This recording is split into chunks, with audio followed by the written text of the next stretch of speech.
قبر کیسے محسوس ہوتے ہیں، مرنے کے بعد عذاب قبر کس طرح نازل ہوتے ہیں، مرنے کے بعد انسان کا نامہ اعمال کون سے فرشتے لے کر آتے ہیں، قبر میں کام آنے والے 7 اعمال۔ بسم اللہ الرحمن الرحیم۔ محترم ناظرین، انسان کے مرنے کے بعد اس کا تعلق اس ظاہری اور دنیاوی عالم سے نہیں رہتا، بلکہ اس کا تعلق ایک اور عالم سے ہو جاتے ہیں جس کو عالم برزخ کہتے ہیں۔ اب جو کچھ اس پر گزرتے ہیں وہ دنیاوی عالم میں نہیں بلکہ اس دوسرے عالم میں ہوتے ہیں، اور اس دوسرے عالم کو اللہ تعالیٰ نے اپنی حکمت سے عام انسانوں سے چھپا کر رکھا ہوا ہے، لہذا اس پر اچھا یا برا جو کچھ گزرتے ہیں اس کا اس دنیا میں مشاہدہ عام طور پر نہیں ہوتا۔ مردہ ہمارے سامنے ہوتے ہیں اور اس پر عذاب یا راحت کا معاملہ ہوتا ہے، مگر اس کے باوجود چوں یہ معاملہ عالم برزخ کا ہے، اس لیے ہم کو محسوس و مشاہد نہیں ہوتا، اور ہمارے نہ دیکھنے یا محسوس نہ کرنے سے یہ لازم نہیں آتا کہ مردے کو تکلیف یا راحت محسوس نہیں ہو رہی، بلکہ اس راحت اور تکلیف بھی محسوس ہوتی ہے، لیکن یہ سب اللہ تعالیٰ نے ہم سے چھپا کے رکھا ہے تاکہ ایمان باقی رہنے کی بدولت انسان اجر و ثواب کا مستحق بھی ہو اور اس کی آزمائش بھی ہو۔ حدیث پاک میں ہے کہ قبر میں جو عذاب دیا جاتا ہے انسان اور جنات کے علاوہ تمام مخلوقات اسے محسوس کرتے ہیں، چونکہ انسان اور جنات مکلف ہیں، اس لیے انہیں یہ دکھایا نہیں جاتا تاکہ آزمائش اور انسان کا اپنا اختیار مکمل باقی رہے اور اپنے اختیار سے اچھی یا بری راہ منتخب کرنے کی صورت میں اجر و ثواب اور سزا کا مستحق بنے۔ اللہ پاک نے انسان کو اپنی عبادت کے کیا ہے، انسان کو دنیا میں آنے کا مقصد یہ ہے کہ اللہ تعالیٰ کے احکامات کے مطابق زندگی گزارنا ہے۔ انسان اپنی تمام زندگی میں نیک اعمال بھی کرتا ہے اور برے اعمال بھی، لیکن کچھ ایسے اعمال بھی انسان اپنی زندگی میں کر جاتے ہیں جس کا اجر و ثواب مرنے کے بعد بھی ملتا رہتا ہے۔ ناظرین، آپ اندازہ لگا لیجئے کہ ایک بندہ جو قبر کے اندھیروں میں مٹی کے اندر سویا ہوا ہے اور اس کے وہ نیک اعمال جو اس نے اپنی زندگی میں کیے تھے اس کا اجر اس کو مل رہا ہے، اس سے زیادہ نصیب بھی کوئی ہو سکتا ہے۔ تو آج کی ویڈیو میں ہم آپ کو بتائیں گے کہ وہ کون سے 7 اعمال ہیں جن کا اجر و ثواب انسان کو مرنے کے بعد بھی ملتا رہتا ہے۔ تاجدار ختم نبوت مکی مدنی محمد مصطفیٰ صلی اللہ علیہ وآلہ وسلم نے فرمایا، انسان کے مرنے کے بعد بھی 7 اعمال کا اجر و ثواب جاری رہتا ہے۔ صحابہ کرام رضوان اللہ تعالیٰ علیہم اجمعین نے پوچھا، یا رسول اللہ صلی اللہ علیہ وآلہ وسلم نے فرمایا، انسان کے مرنے کے بعد بھی 7 اعمال کا اجر و ثواب جاری رہتا ہے۔ صحابہ کرام رضوان اللہ تعالیٰ علیہم اجمعین نے پوچھا، یا رسول اللہ صلی اللہ علیہ وآلہ وسلم وہ اعمال کون سے، ہمیں بھی بتائے تاکہ ہم بھی وہ اعمال کر سکیں۔ حضور اکرم صلی اللہ علیہ وآلہ وسلم نے فرمایا، وہ 7 اعمال یہ ہیں۔ نمبر 1، کسی کو علم سکھایا ہو۔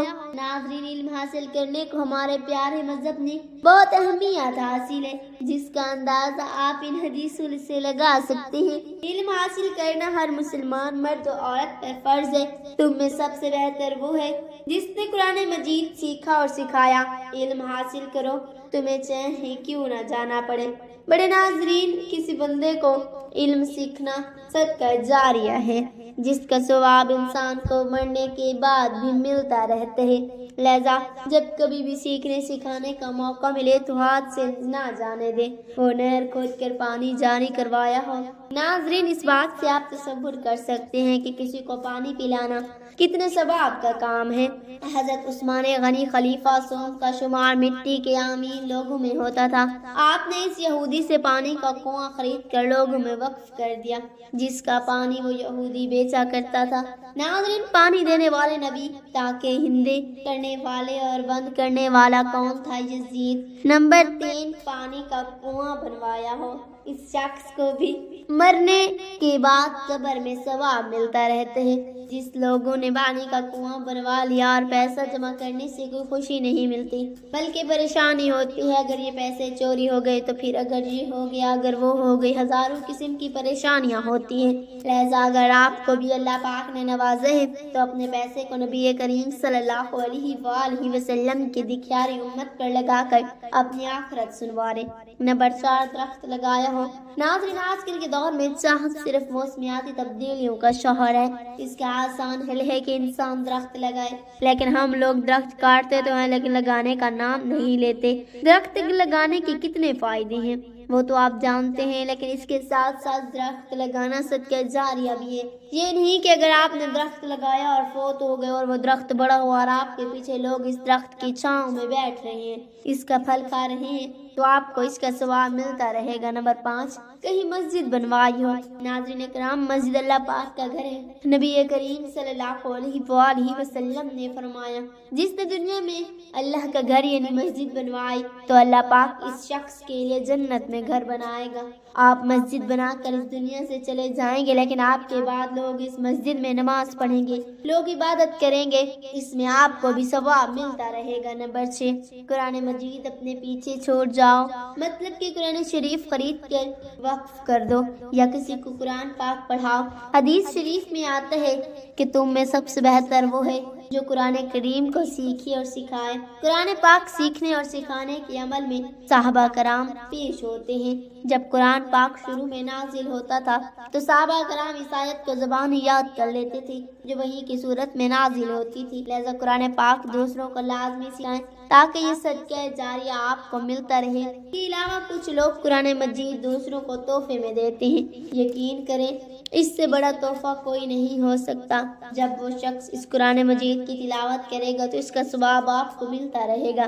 اپنی آمدنی کا کچھ حصہ اللہ پاک کی راہ میں لازمی خرچ کیا کرو اور قرآن مجید خرید کر مسجد میں دیا کرو۔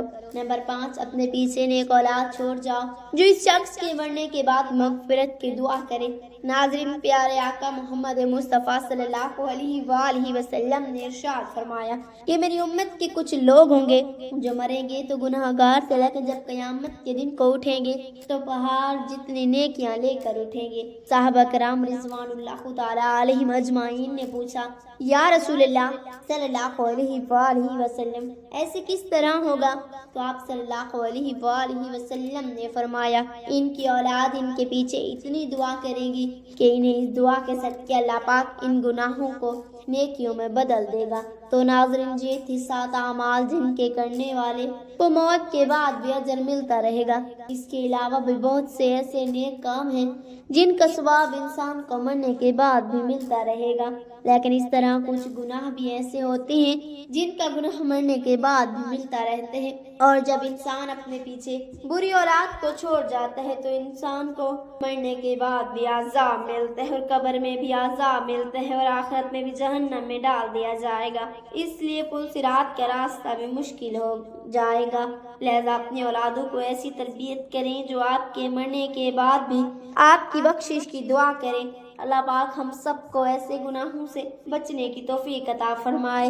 ناظرین، اللہ پاک سے دعا ہے کہ اللہ پاک ہمیں تمام احادیث پر عمل کرنے کی توفیق عطا فرمائے، آمین یا رب العالمین۔ ناظرین، کمنٹ باکس میں اللہ تعالیٰ کے 99 ناموں میں سے ایک نام ضرور ٹائپ کریں۔